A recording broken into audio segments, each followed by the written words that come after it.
This is one of the hardest spiral abyss we've seen yet. Massive HP bars, frustrating mechanics, and strict team building requirements, especially in the second half. I will start with what kind of teams you'll need for each half, and then later break it all down in detail for each chamber and enemies.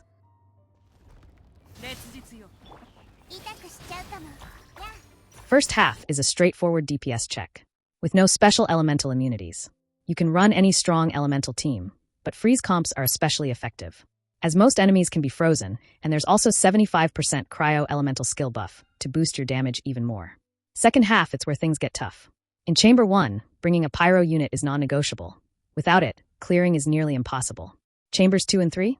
You'll want Natlon characters or burning reaction teams. Burning is highly effective throughout this half, and there's a 75% Dendro skill buff to support it. So bring characters like Kinich Mavuka for strong Dendro-Pyro pairings.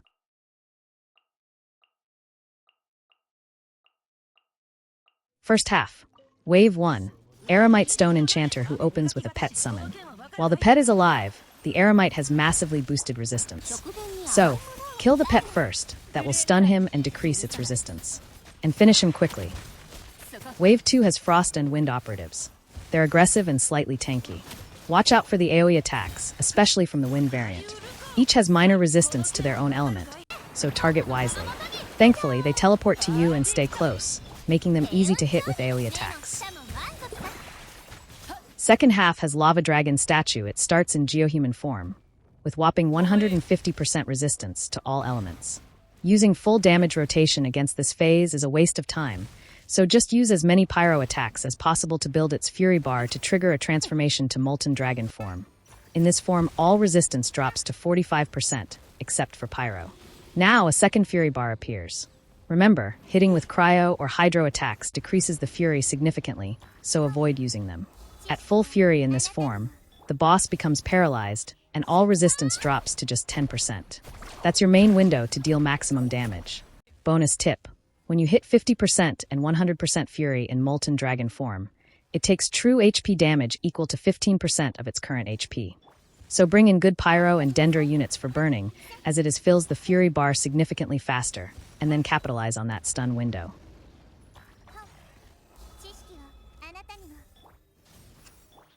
First half starts with 2 waves with 2 Fontaine mech enemies in each one. They're quite weak and close to each other, so try to clear them quickly. Then comes the Perpetual Mechanical Array. It's the usual PMA routine. Avoid getting staggered, kill the correct clone, and keep your rotations tight. It's not difficult, just time-consuming due to the multiple waves and the PMA shenanigans. Second half has 2 waves of Teneborus Mimesis enemies, each with a Void Ward mechanic that makes them temporarily invulnerable to damage. The first wave is the Anemo Hilichurl Rogue form. It has a Void Ward with 70 durability.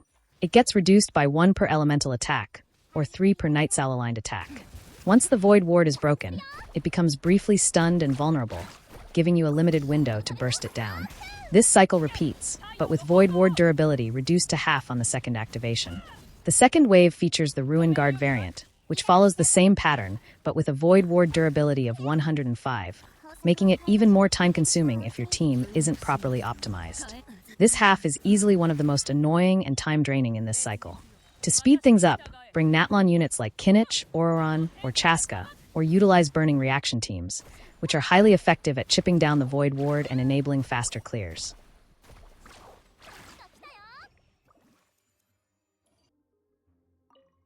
The first half has 2 waves. It starts with a Ruin Greater, a straightforward opponent familiar to most players. This is just a DPS check. Up next is the Thundering Weob Manifestation, which has a special mechanic. It opens the fight by deploying an energy suppression arena and gains a non-elemental shield with 111.4% of the Weob's max HP.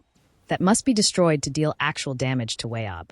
While the arena is active, characters lose all energy and cannot generate any, so be sure to cast your crucial elemental bursts before the field is deployed. You can typically fit in 2 to 3 bursts if timed well. In return, characters deal increased damage in the arena, making it worthwhile to stay within the arena while breaking the shield. If the shield isn't broken before the arena expires, the remaining portion shield converts into an electro shield, which is significantly harder to remove. To avoid this, focus your damage during the arena phase and commit burst rotations strategically. Freeze teams are especially effective in this encounter, as you can chain freeze to lock the Weob out of its mechanics, and potentially defeat it before the arena is deployed at all, bypassing the entire shield phase. To wrap up Floor 12, we face the infamous teneborus papila Type 2, a returning boss with a familiar Void Ward mechanic, similar to the teneborus mimesis enemies in Chamber 2. This fight is a final DPS check. As the papilla spawns, it immediately generates a Void Ward of 72 units. You'll need quick multiple elemental attacks, or ideally, Night Sal's blessing-aligned characters to reduce the Void Ward fully in its charging time of 13 seconds to be able to stun it, or else it will explode. Once the Void Ward is destroyed, the papilla becomes fully vulnerable for around 30 seconds.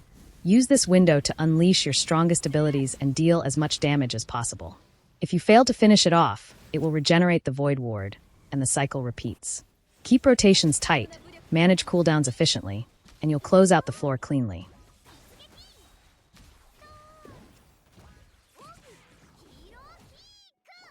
The first half is relatively straightforward, a pure DPS check where most well-built teams can succeed, especially freeze comps with the cryo skill bonus. But the second half demands more, with strict elemental requirements and bosses that practically require pyro units or burning reaction teams for a smooth clear. Team composition here plays a critical role. If this guide helped you out, consider liking the video and subscribing. These breakdowns take time and effort to put together, so your support genuinely means a lot, and helps me keep making more in-depth Abyss content for you. Thanks for watching, and best of luck in the Spiral Abyss.